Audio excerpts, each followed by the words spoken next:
Hello and welcome to another SkaredCast Battle Report. Today, the forces of the Necron will face off against the Drukhari in this jungle overgrown area. Really looking forward to this game. It's going to be new Necrons versus my new Drukhari list. Let's dive right in.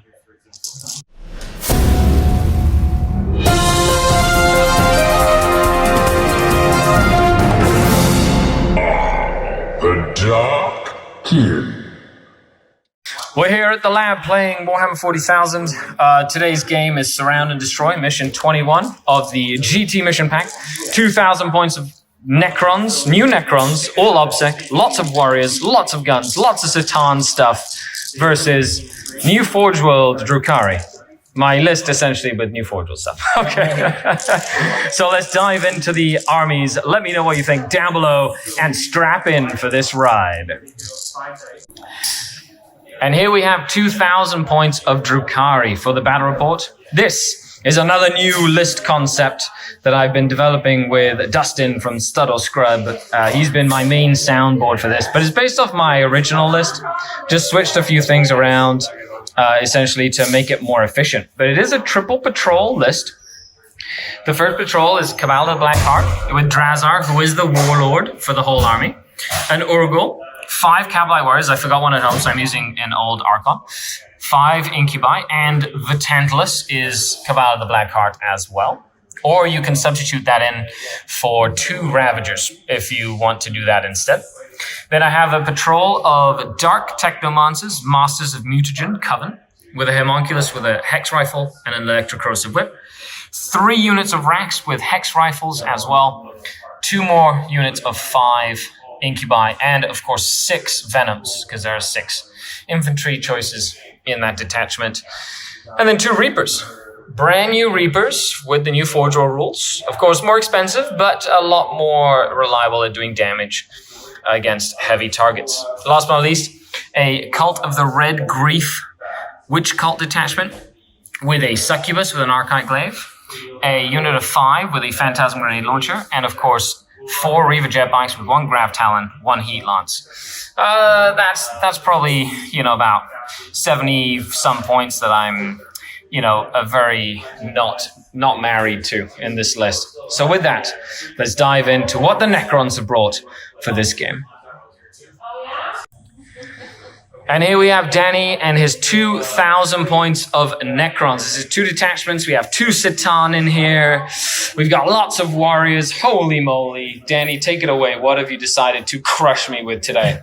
So today I decided to bring 3 units of 20 warriors here. Yep. They have the strength 5 AP2 shots. And then I have 2 units of scarabs. They're in there. I have my converted Transcendent Catan. Yep. And then I also have, obviously, the Nightbringer. Yep. Again, converted. Yep. And then I have my Reanimator. 3 Plasmancers here, and here. My Overlord on Command Barge. And he's obviously the Warlord, because he has to be. And he has the special Volcanic Staff. I really enjoy that on him. Makes him a little more killy.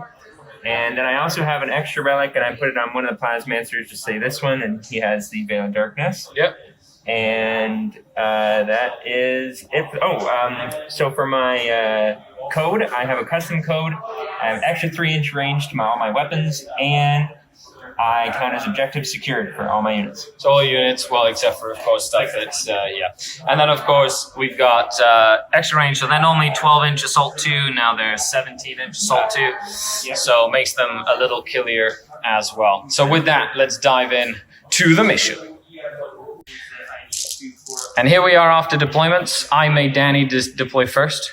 So I've essentially gone across the ways here. So Rax, Tantalus filled with Rax, all of my characters and the Urgul.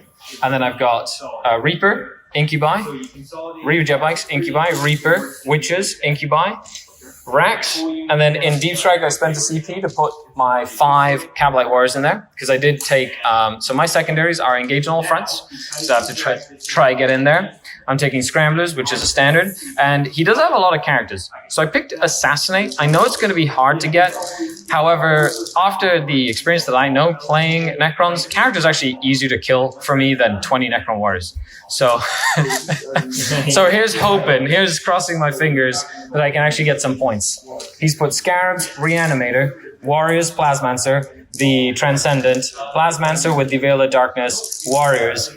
The Warlord, he's got a 5-up, Feel No Pain or Ignore Wounds against mortal wounds. He also has the Super Staff, and he's also a Pharaon, so he gets to make 2 units My Will Be Done. The Nightbringer, of course, being all scary-like, another unit of Warriors, another Plasmancer, and then 5 more Scarabs, or 3 more Scarabs. Whew. Now, he's taken Grind Them Down. Yep. Bring It Down. Yep. And Domination. Right, sorry. Because he's going to basically use Obsec to his advantage as he can just move up. So this is going to be a very interesting game. There's not a lot of out of line of sight, so other than like physical line of sight blockers, there's not a lot of obscuring, but there's a lot of minuses to hit, which will affect both of us. You know, he gets the +1, -1. I know how that goes. And then of course strength 5 is going to be really useful for his warriors, as well as he deals with my little transports everywhere. So with that, sir, are you ready to rock and roll? I am. Okay, let's rock and roll. And even though the dice to decide who picks where is largely irrelevant, this one is. I'm going to use one of the Labyrinth dice. Oh, okay. Yeah, so why? No, you're not. You're using a Basement Collective dice. Haha! So I will choose to go first. Okay. Good luck. Have fun, and let the party get started. And I cheated. No. I just realized I usually take my Archon. Not taking an Archon means I can't take my Urgle. No, so I can't have an Urgle in the list. I know all of you yelling at the screen. That's fine. I noticed it before that even happened. So I took the Urgle out of my list at 16 points. Just for the purpose of this bat rep, I'm going to have to try and put the Archon back in, basically. It's just a simple switch. I think I take the Homunculus out and put Drazar in that detachment, and then just put an Archon in. And then I get, usually I have an Archon for reroll hits and wounds. And that's for the Ravagers, but I didn't have my Ravager. Oh my god. So I basically have an extra bike, essentially is what it comes down to, because I had 1 point left over and I take the Grav Talon away. So then that's 20 points. Basically I have 2 wounds extra on this bike unit, is kind of what we're using. Okay, so movement. The Tantalus can advance 12, plus it's 16 moves, so 28 inches. It's moved up this way. Whoa! Completely far away from where it was. Now I'm basically, as you can see, focused most of my army on this flank. I'm just going to kind of try and hit it. Now he does have a Res Orb. However, the Res Orb is a 9-inch aura or a 6-inch aura. It's all the way over there, and it's the start of the battle round. Yeah. So it's going to take him at least a turn to get to that unit of warriors. So that's why I'm trying to focus on that unit of warriors, and he has no Techno Monsters. So whatever damage I do to that Necron of warriors stays, which is very important. This is correct. I've also gotten both my Tantalus and my Reaper in line of sight of this Reanimator, which means that I'm hoping to take the Reanimator down, as well as take the Venoms here and potentially kill that unit of Scarabs. And that is essentially like the main plan. I do have my just 2 points for engage on all fronts this turn. I'm keeping them back as well. The Witches did have to get out and move up because of my mistake, and they are going to be doing Scramblers in my deployment zone. Okay, so with that, moving into the shooting phase, let's see how we fare. Okay, end of the turn. A couple of Ossifactor sniper rifles did put 2 wounds on Nightbringer. So that means he's only going to heal 1. So that's a net increase, which is great. The Reaper ended up doing nothing into the Reanimator. The Ravager, the Tantalus, put 4 damage on the Reanimator, and then a Venom finished it off because it's not a vehicle. It's a monster. So my Venoms were really good against it. And then all the other shooting killed this unit of Scarabs. Took a lot to kill him, but I did kill him. And because you went into the doctrine or the directive that everybody's in light cover, unless you've moved, which is great if you're going second. And I did kill 4 warriors out of that unit, so it's down to 16 strong. So with that, let's see how the Necrons retaliate against the Drukhari. end of Necron, turn 1 movement. The Nightbringer decided to advance because those warriors rolled terrible for their advance and didn't get onto that objective. Right. So he's like, I need to get on that objective. Okay. So moving around this way, he just kind of kept them over there. The Lord in the Catacomb Command Barge moved up to give these warriors +1 to move, but because he tried to string him back to get the Res Orb with the reanimations, he got himself into the crater. So then moving slowed him down, so it means he wasn't able to really advance to get onto this objective, so he had to move. The Transcendent Satan has moved up this way. And then he grabbed that unit that was in there and veiled them onto this flank before it completely crumbles, which is good because he needs to block me. If not, I've literally turned this into my favorite deployment style, which is Hammer and Anvil. So he's trying to stop the gap here, put some models on that objective. Now, at the end of the movement phase is when all of the Necron psychic powers happen. So he's got Plasmancers, the Satan. Now, of course, the Nightbringer advanced, and you cannot cast Satan powers if you advanced. So the Nightbringer is not going to cast any. He basically sacrificed it to make sure he'd get onto that objective. So with that, we're moving into the end of the movement, and then he's got some shooting. He's got, they're not going to shoot anything, but he's got them shooting, basically, and the Catacomb Command Barge as well. Okay, so with that, let's dive into the rest of the turn. Oh, look at that table. Does it look cool? Leave a like for that table, because it's amazing. Okay, end of the turn. Shooting wise, that venom was fine. Nothing happened here. Moving over here, the venom that the Incubi were in did die, but I was able to get out of range. They're actually 15-inch range with the extra 3. So he was only able to get 1. 2 died in the explosion, 1 died from shooting. And then additional sort of like mortal wounds and stuff helped kill that venom. That guy shooting, shot in the head, did 2 damage with his Gauss cannon. He was just out of range for his voltaic staff. And then over here, they mortal wounded and then shot and murdered this venom. And that was it. And they got out with no penalty. So he did kill 2 venoms, but I killed 2 units in his last turn, so he doesn't get grind them down. Although that's going to change as the Satan get closer. And because of the fact that I was able to kind of deploy back there and he wasn't able to charge in here or in here, because -2 from this forest, he's not going to be able to get onto the objective here to then score domination. So that's really good for me. I basically took 6 points away from him, and that's a big deal because it offsets my scramblers if I max out the rest of my points. So I'm always looking to try and mitigate that. However, I do hold 2 objectives, so I get 10 points primary as we move in to turn number 2. Okay, so end of the movement phase. I've been a little bit more conservative, essentially. I'm staying away from Nightbringer. My goal is to just kind of peg down a couple of their wounds here, a couple of their wounds there, and then try and deal with them when they get close. I have 16 warriors. My goal is to try and basically kill 16 warriors. Is it going to be possible?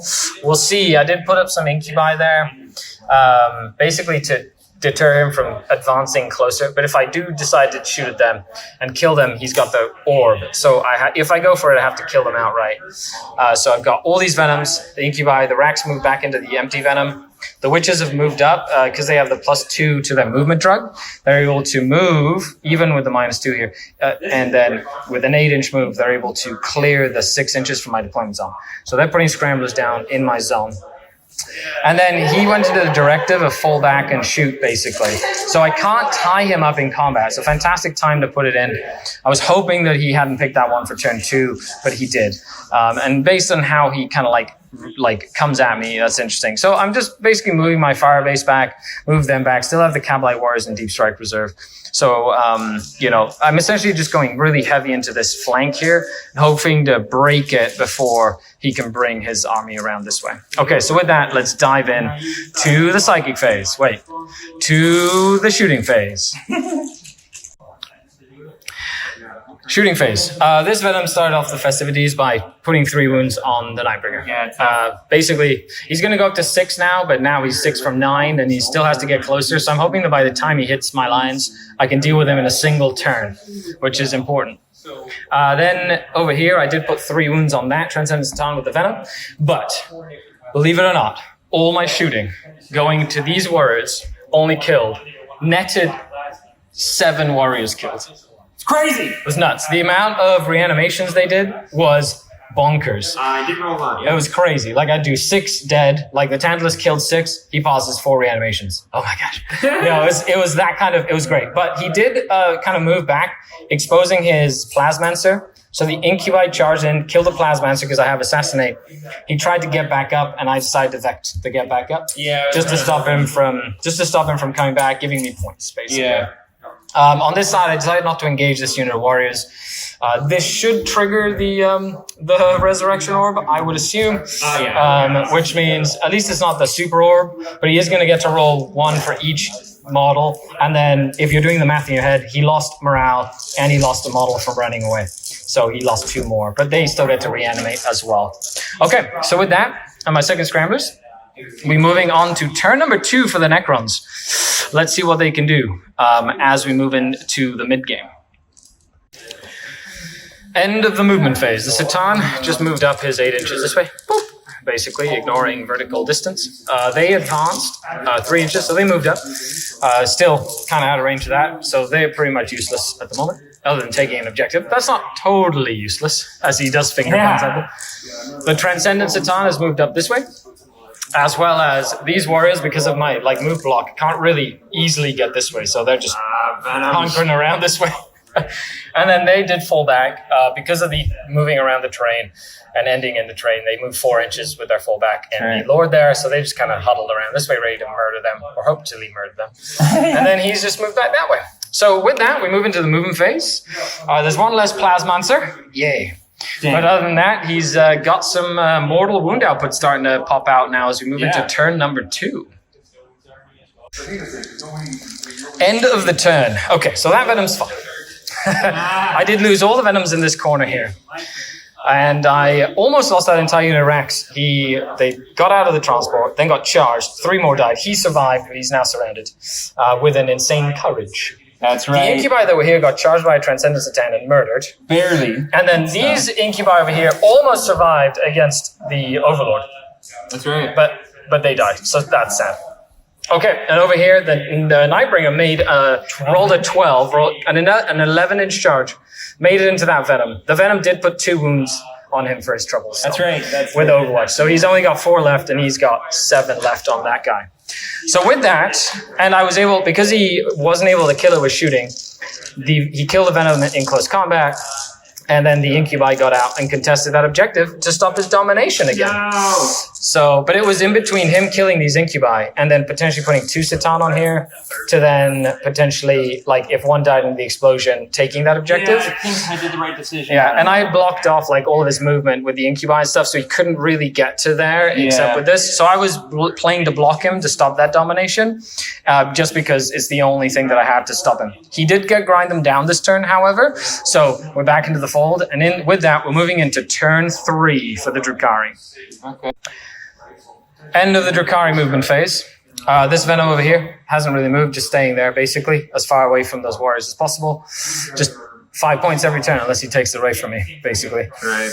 Over here, the 2 Reapers kind of just reshuffled. The Tantalus has moved with Rax inside. Drazar, the Homunculus, and the Succubus all disembarked as well. And then the Bikes did do 1 slashing impact attack in the movement phase to that. So I've got the Nightbringer on 4 and the Transcendent on 6. These witches did advance up here because they can advance and charge. So I'm hoping to either tie up this guy over here or try and help my assassination points. While these Incubi did move up this way, they've got a couple of options. So we'll see what happens. Now, because of his charge with his Catacomb Command Barge, he did leave me a little gap in the back there. So my Cavalry Warriors have come down and they're deploying my last Scramblers. There's a little pocket there for them to deploy. Yes. If he hadn't made that charge, it was my Incubi lived, and then he would have zoned it out, basically. He was hoping to shoot my Incubi to death, but I had -1 to hit them, so it was good. They basically took some slack there. Okay, with that, let's dive in to the rest of the turn here. End of Drukhari turn 3. What an exciting turn. One of the Satan actually survived. I had to charge in with my Tantalus after leaving the Nightbringer with 2 wounds left. when it charged 3 different things. On a 4+, does D3 mortal wounds. So it did 2 mortal wounds to the Nightbringer, just killed the Nightbringer. Wow. And then these Transcendent didn't get hit, and the Warriors didn't get hit. But it just basically, I got aggressive with the Tantalus. the one Rack died, and then I lost 2 of the Witches with a combined shooting over here. And the Incubi and the Bikes basically only put 1 wound. The Tantalus did put some wounds on, but he passed his saves with his scything blades or whatever. That's right. However, if he falls back, he can't use any of his Satan powers. So that's good. It's like a psychic power, which means if he wants to shoot at my Tantalus, he's going to have to move away. So we'll see how that goes.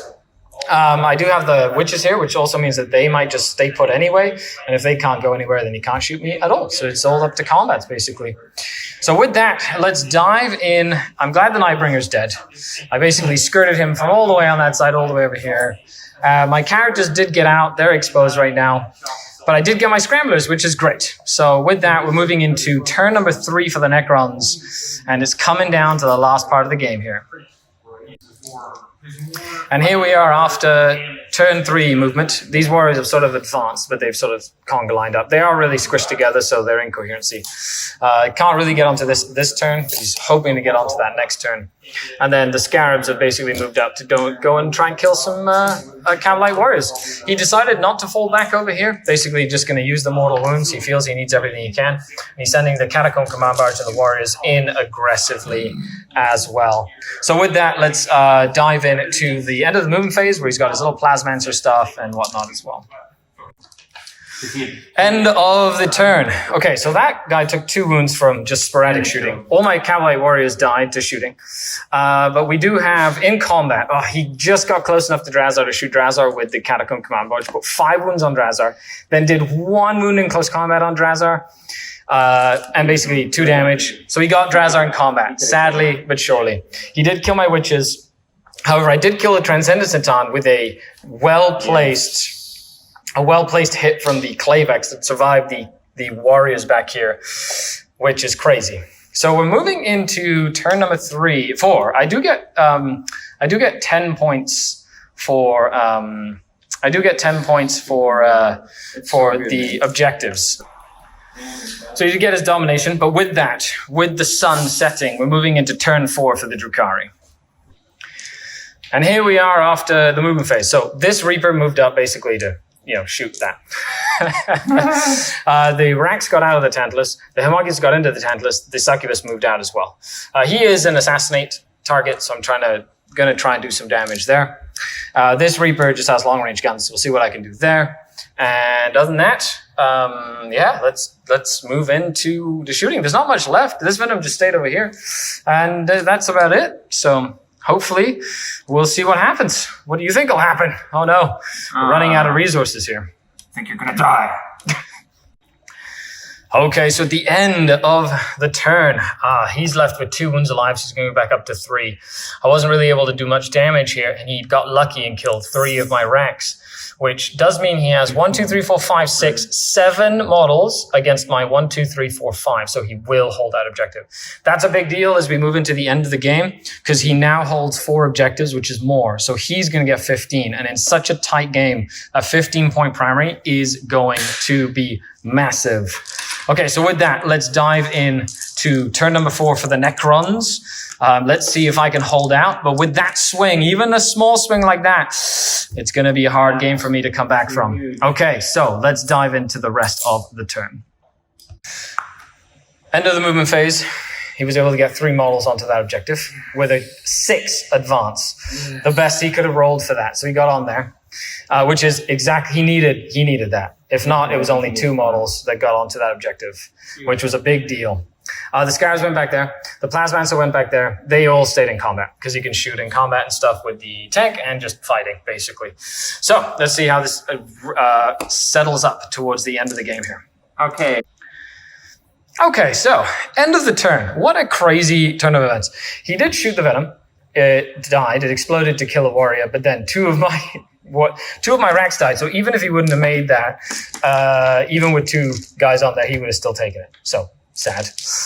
He didn't shoot the Reaper in combat. The Reaper detonated because they explode easier and did mortal wounds. And then I picked the first to fight, and she fought, and she just rolled 4 hits, 4 wounds, and then 3 failed saves, and just basically cut through the Catacomb Command Barge with her.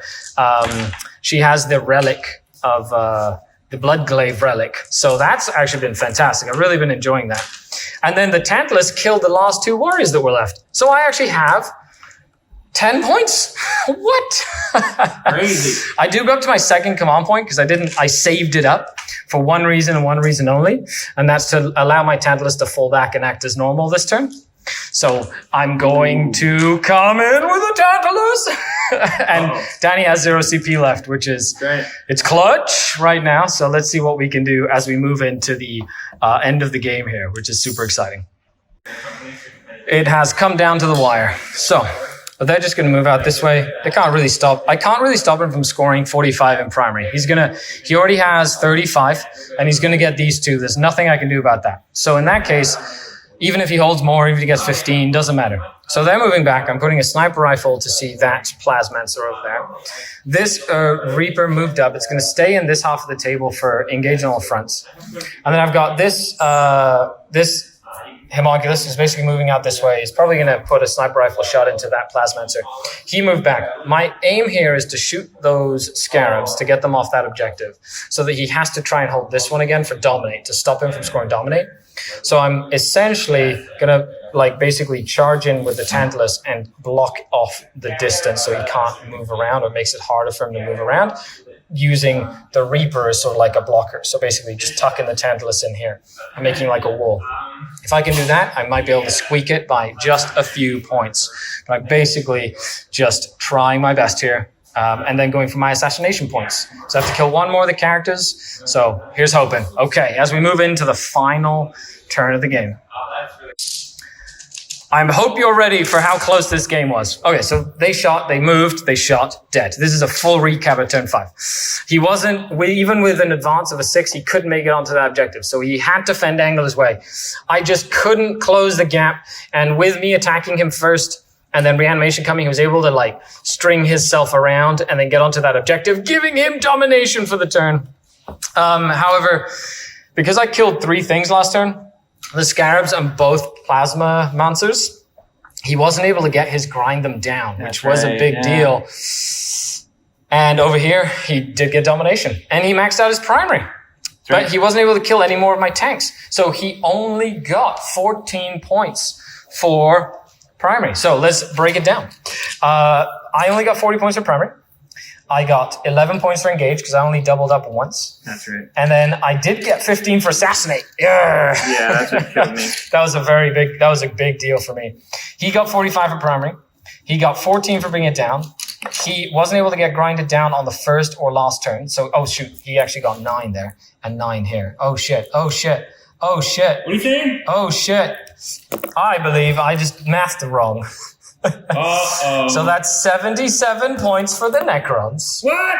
How did I get 9 and 9? What are you talking about? Well, you got 3, 3, 3. So grind them down. Domination. 3, 3, 3. So you got 6 more points out of 71. Okay. 77 to 76. So that's a Necron win. That's a fantastic game. I just did math wrong. Apparently, I don't know how to do math. See, that's how I'm you glad win, I caught it, That's though. how you win. You just do That was wrong. great. So 9, 9, 4, and 45. It was literally God. that one turn when my racks died, and you basically got the 15 points. Yeah. It was such a close game. Oh Holy moly. Wow. I hope you're ready for that. Victory! Danny, thanks a lot for having the game with me. That was really entertaining. I hope all of you really enjoyed that game. It came down to the wire. I literally have 3 models left on the table. He still had 40 warriors left on the table. So Necrons. Let me know what you think down in the description below, and make sure you check out Labyrinth Games with the links in the description. A huge shout out to all the channel Patreons, thanks to whom I get to do content like this every single day. Well, for you folks to enjoy. If you'd like to support the Patreon and join the community, the links are in the description. Other than that, I've been Skari, your grateful host, signing off until next time. And with this I say, the damn you Necrons! Bye!